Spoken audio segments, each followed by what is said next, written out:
এখন আমরা যাব ঠিক ওপারটাতে সুন্দরবন জঙ্গল। জলটা তো সুন্দর, হ্যাঁ জলটার কালারটাও অসাধারণ, তো পরিষ্কার একটা জল। আমাদের দাদা দিনের পর দিন সুন্দরবনের জঙ্গলের অন্দরমহলে থাকে। এই কাদার মধ্যে নৌকা ঠেলে ঠেলে নামাতে হবে। আজকে সবুজদা নিখিলদা আছে, দুজন মিলে নৌকা নামাবে। আর আমি আছি উপরে বসে, আমি আর নামবো না। যদি প্রয়োজন পড়ে তখন নামবো, প্রয়োজন না পড়া অব্দি আর নামবো না। দুজন যদি নামাতে পারো তাহলে কিন্তু আমি আর নামবো না আজকে। তলাটাকে স্লিপ করে নিতে হবে, তাই তো? স্লিপ করে নেওয়ার পরে তাহলে নৌকা সোজা নেমে যাবে। ঠেলো ঠেলো, সে আমি না নামা অব্দি নৌকা নামলো না।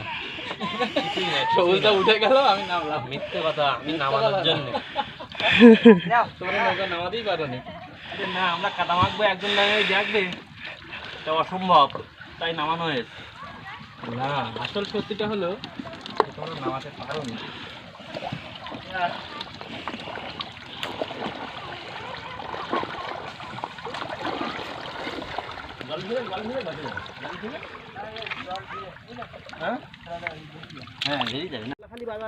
তো আমরা নৌকা নামিয়ে নৌকায় উঠে গেলাম, ওখান দিয়ে সোজা নৌকা নিয়ে নদীতে নামিয়ে দিয়েছি।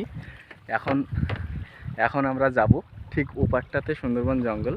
তো চলো তোমাদের সঙ্গে নিয়ে যাব, সব কিছু দেখাবো, কোথায় কি হচ্ছে না হচ্ছে, কীভাবে আমরা ভিডিও করি, কিভাবে যাই, কিভাবে নৌকা নামানো হলো সেটাও দেখালাম।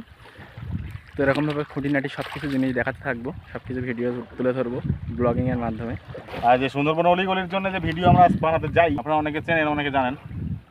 সুন্দরবন অলিগলির যে ভিডিওগুলো বানাতে আমরা যাই, যেভাবেই যাই প্রতিনিয়ত বা প্রতিদিন, প্রতি সপ্তাহে যেভাবে যেতে হয়। ভবতোষদা উঠে গেছে, ভবতোষদার সঙ্গে আজকে যাচ্ছি।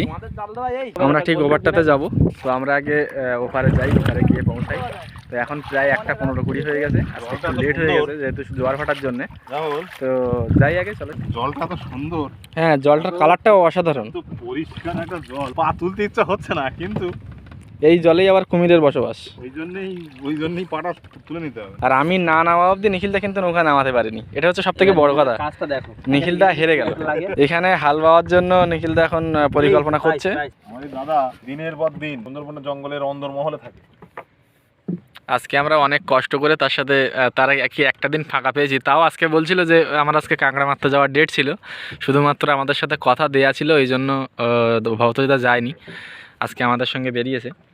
তো ভবতোষদার সঙ্গে তো আমরা যেতে পারি না 3-4 দিনের জন্য জঙ্গলের ভিতরে ভাবে, ওখানে পুরো জীবন বাজি রেখে একদম মানে ভুলে যেতে হবে বাড়ির কথা যখন জঙ্গলে যাবে।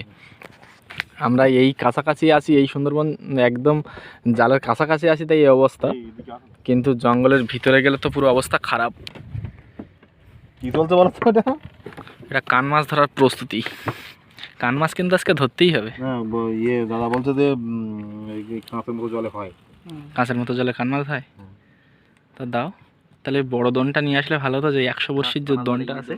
একটু ক্যামেরাটা স্ট্যান্ডটা ধরে রাখো তো, যদি বাই চান্স কাত হয়ে পড়ে তো একদম জলে শেষ, স্বপ্ন আশা সব ভঙ্গ হয়ে যাবে। নিখিল দাওয়ার গুটি গুটি পায়ে আস্তে আস্তে ছুটে ছুটে আসছে এই মাথার দিকে, ভয় কাটিয়ে। আমরা আসি, এখনো থাকবো, আপনাদের সঙ্গে রাখবো, যেখানে মাছ হবে সেখানটা আমরা জানি না। এই দোনটা সবুজদা বানিয়েছে নিজের হাতে করে। সবুজদার আর একটা দোন আছে আমাদের, সেটা সবুজদা নিজের হাতেই বানিয়েছে, সেটা হলো 150 বর্ষির দোন। যদি এটা 5 কেজির ওটা কান মাছ ওঠে, এখানে রান্না বান্না হবে একদম। এখানে সমস্ত ব্যবস্থা আছে, কাঠ আছে, শুকনো কাঠ আছে, উনুন আছে, মশলাপাতি, চাল ডাল সব কিছুই আছে। যদি মাছ উঠে যায় তো রান্না বান্নার ব্যবস্থা তৈরি হয়ে যাবে। তো যাই হোক, আমরা সুন্দরবন থেকে সুন্দরবনে ভিডিও বানাতে এসে অনেক সময় সুন্দরবনে কাটিয়ে ফেলেছি, দেখতে দেখতে প্রায় 4টা 4:30 বেজে গেছে। এবারে আস্তে আস্তে আমরা সুন্দরবন থেকে বাড়ি ফিরে যাব।